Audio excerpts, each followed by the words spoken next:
আজকে চলে এলাম আবারও একটি নতুন ভিডিও নিয়ে। আইআরসিটিসিতে মাস্টার লিস্ট কীভাবে তৈরি করবেন জেনে নিন। আইআরসিটিসি অ্যাপ খুলবেন, আপনাদের যে যার পিন দেওয়া আছে তাই দিয়ে লগ ইন করবেন। আমার ফিঙ্গারপ্রিন্ট দেওয়া আছে, আমি ফিঙ্গারপ্রিন্ট দিয়ে লগ ইন করে নেব। এই মুহূর্তে আমার লগ ইন হয়ে গেছে, দেখতে পাচ্ছেন। তা এই মুহূর্তে দেখতে পাচ্ছেন নিচে একদম বাম পাশের হোমের পাশে অ্যাকাউন্ট আছে, অ্যাকাউন্টে হাত করতে দেবেন, টাচ করবেন। টাচ করার পরে দেখতে পাচ্ছেন এখানে মাই মাস্টার লিস্ট বলে অপশান রয়েছে, এইটাই ট্যাপ করবেন। করার পরে এখানে ওপরে দেখতে পাচ্ছেন অ্যাড প্যাসেঞ্জার, এখানে ক্লিক করবেন। এখানে ক্লিক করে এখানে দেখতে পাচ্ছেন নেম দিয়ে আপনার কি নাম, নেম সিলেক্ট করবেন। ডেট অফ বার্থ সিলেক্ট করবেন। এখানে আপনি মেয়ে না ছেলে সেটা সিলেক্ট করবেন।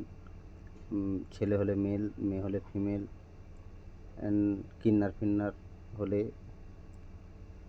এতে তা বেড আপনি সিলেক্ট করতে পারবেন। এখান থেকে যা হোক বেড সিলেক্ট করতে পারবেন, সাইড, আপার, লোয়ার, মিডিল যা হোক সিলেক্ট করতে পারবেন। এখানে আপনি কি ফুড চান কি না চান, এখানে নন ফুড করে দেবেন, নন ফুড। এখানে আপনি আপনার আইডি কার্ড দিয়ে ভেরিফাই করবেন। এখানে আধার কার্ড দেখতে পাচ্ছেন, আধার আইডি দিয়ে সিলেক্ট করবেন। এখানে আপনারা আধার কার্ডের নাম্বার মারবেন, মারার পরে অ্যাড প্যাসেঞ্জার, নিচে অ্যাড প্যাসেঞ্জার মারার পরে ওকে করবেন। করলে আপনার মাস্টার লিস্ট থেকে এইভাবে একটা তৈরি হয়ে যাবে। দেখতে পাচ্ছেন আপনারা, আমরা অলরেডি একটা মাস্টার লিস্ট আমি তৈরি করে রেখেছি।